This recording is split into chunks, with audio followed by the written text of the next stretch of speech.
In the current times, many other nations have ramjet-powered cruise missiles. For the Australian Defence Force, this is a growing concern. In Australia, there are surplus amounts of Zuni rockets which are past their service life. This has led to the Defence Science and Technology Group being interested in an inexpensive ramjet-powered drone that will launch off the Zuni rockets to test their air defence systems. A ramjet uses the forward motion of the engine to compress air through an inlet. This air then mixes with the fuel to achieve a continuous combustion system, producing thrust through an expansion at the exhaust. To reach efficient ramjet operating conditions, the surplus Zuni rocket is a very economically attractive option. Our goal is to design, test, and build a Mach 2 ramjet engine that can survive the Zuni launch environment and function effectively at the flight condition in which a Zuni rocket delivers to it. The launch of the Zuni rocket and ramjet is ran by the Australian Space Research Institute, or ASRI. ASRI has specified design requirements which our designs have to comply with, as seen. To achieve this task, the ramjet has split into 3 major subsections between each team member. I'm David, and my area of focus of the ramjet includes inlet and flame holder design. The objectives that need to be met in these design sections include the reduction of the airflow speed by the inlet and the stabilisation of the resulting flames from the combustion process by the flame holder. A successful inlet design is one that decreases the speed of the surrounding air, converting the dynamic pressure to a higher static pressure. In terms of the required speed of the surrounding air, a ramjet is capable of flight in both subsonic and supersonic scenarios. Once passed through the inlet area, the air exiting needs to be of subsonic nature for the combustion process to perform successfully. When choosing a potential design, the launch platform of a Zuni rocket must be considered. With a Zuni rocket capable of reaching a speed of Mach 2, an inlet that performs well with supersonic speeds will need to be implemented. Based off preliminary research into past performances of ramjet inlets, an axisymmetric supersonic inlet will prove to be most efficient. The key design element of this inlet is the sharp lip, which minimizes any performance losses caused from the generated shock waves. The flame holder is a key part of ensuring the combustion process is continual and effective. Through the shape of the flame holder, circulating low-speed eddies are created that prevent the flame from being extinguished. Potential designs of the flame holder include a circular ring, ramp, and V-shape. Deciding upon which flame holder will be most beneficial for our design will be determined by evaluating their ease of manufacturability and the drag force generated. It is hoped the design generates minimal drag force, which will be analysed using a CFD simulation. I'm Lachlan. I'm in charge of the electrical and fuel ignition subsystem.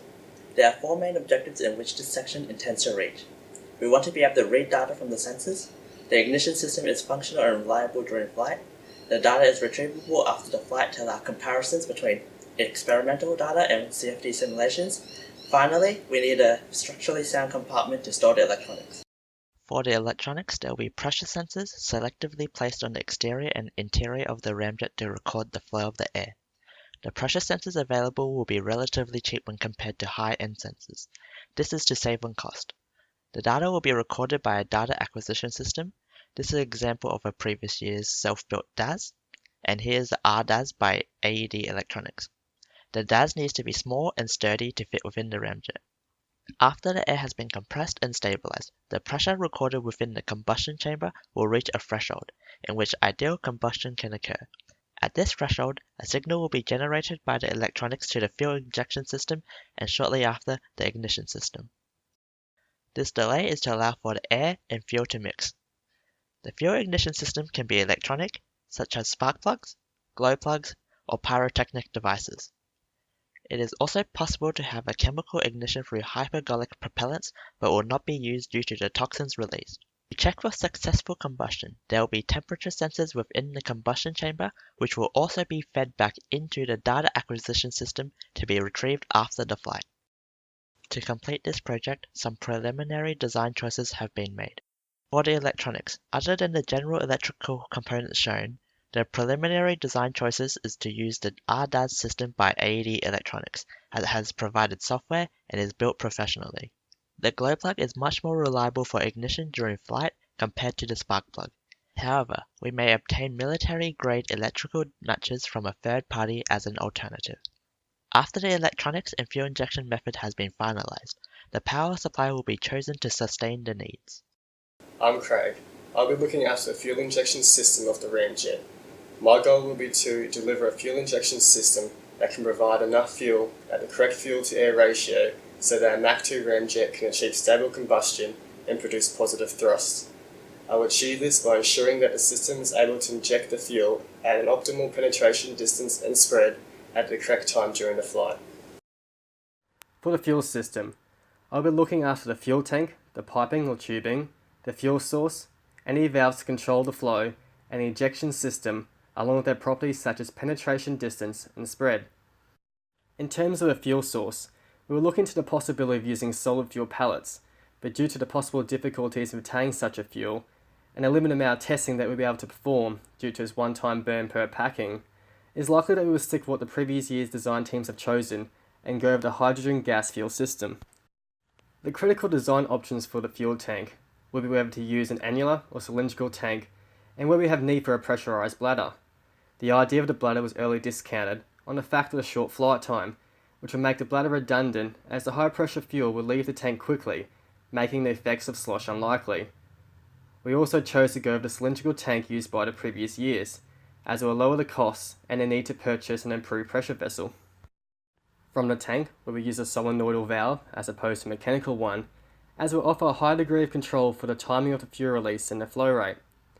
A redesigned the plenum used by the previous years will also be needed, as they were able to mount their fuel tank externally, where ours will likely be mounted in the centre body.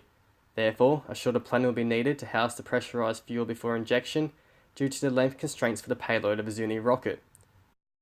Finally, we'll look at placing the injectors close to the inlet of the flow. This has allowed better air-to-fuel mixing before reaching the combustion chamber. Having completed the problem definition and most of the preliminary design phase, the team will now be moving towards the critical design of our ramjet.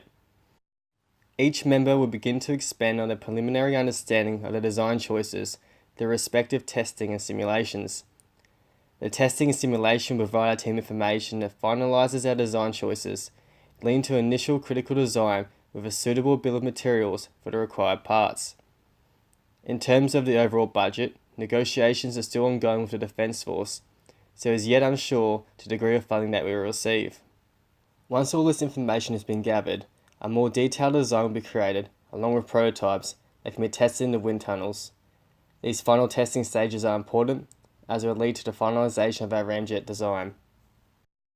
With this plan in place, along with the initial designs for the inlet, the flame holder, the electronics, and the fuel injection and ignition systems, we'll be able to continue forward with our goal to build and test an inexpensive Mach 2 ramjet engine that is able to use a Zuni rocket to reach operational flight conditions.